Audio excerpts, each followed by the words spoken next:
In this unit, we are going to move a little bit away from program design in cardiovascular testing and move into safety concerns.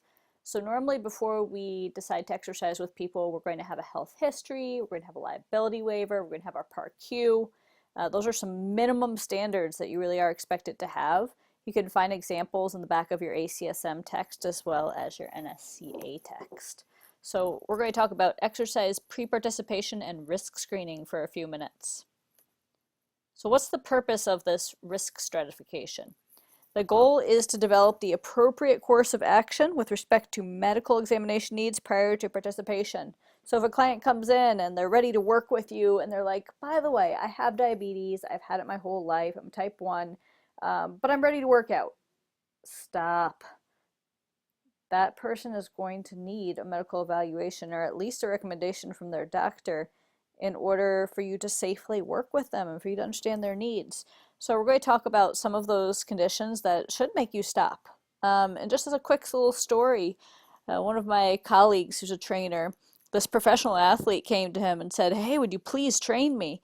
And the trainer went through some of these pre-screening things and found out the athlete hadn't been cleared, and the athlete was seeking him as a trainer because the athletic trainer and the facility where he was a pro athlete, they refused to train him. They refused to let him work out. So he was trying to find some alternatives and some loopholes. And as it turns out, the athletic trainer in charge of the team caught wind of this and calls up the trainer and thanks him. And now he has a new ally for reinforcing that this athlete was not cleared to be working out and really needed to take some steps to get his health under control first. So really, really important. You don't want to hurt anyone. You want to keep them safe. So let's go over ACSM risk stratification. So low risk people, they come in the door and you're like, okay, let's go. Let's give this a try. So men under 45 or women under 55. They have no symptoms and one or fewer risk factors. In the next slide, we will go over risk factors.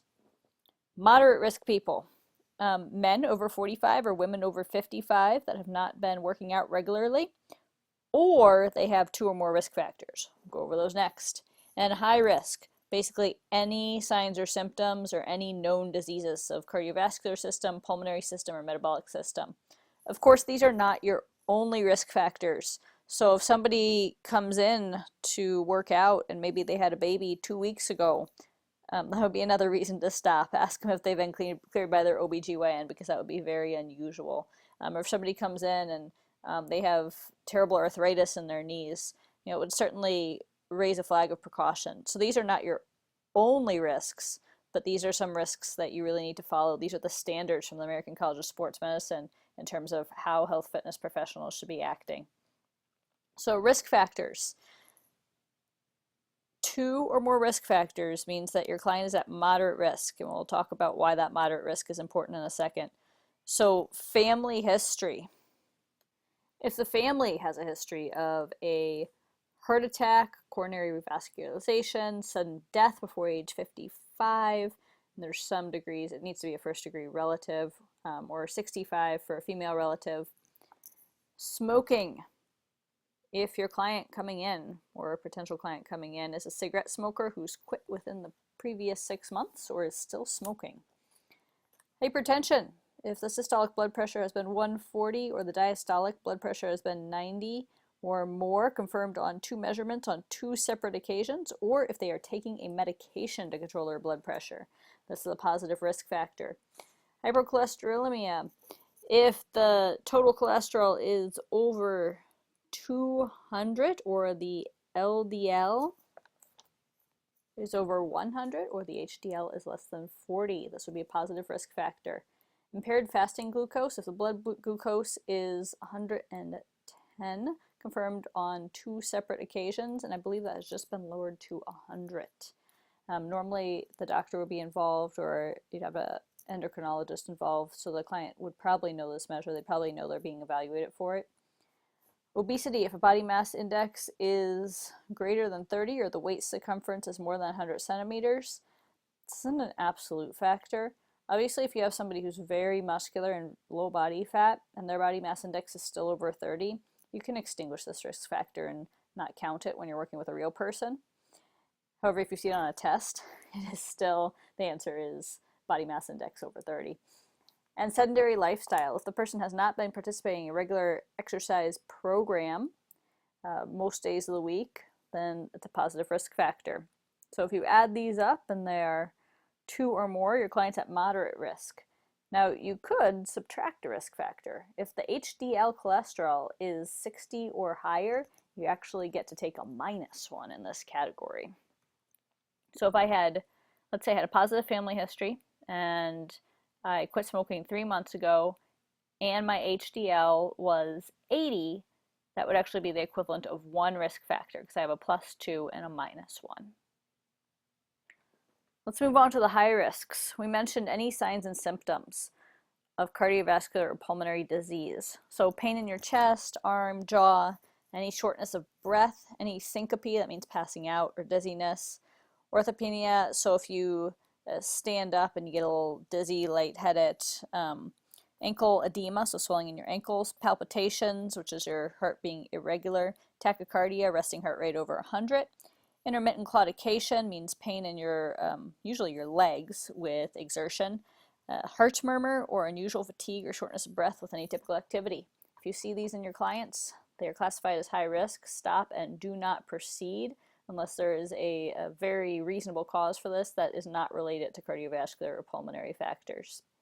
So in addition to knowing if we are safe to proceed with exercise and movement assessments today, from a safety perspective, we should look at who probably is going to need a graded exercise test, most likely with a clinical exercise physiologist or in a medical facility prior to conducting exercise. Your low-risk clients, from a safety perspective, they don't need it. From a program design perspective, you might choose to do some of the submax tests or field tests we talked about last week. Moderate risk, prior to conducting submaximal exercise or moderate exercise, they do not need a test. And prior to conducting vigorous exercise, they should have a maximal test, or their doctor should clear them perhaps without a maximal test, but it should be at their doctor's discretion at that point. So how am I using the word moderate exercise versus vigorous exercise?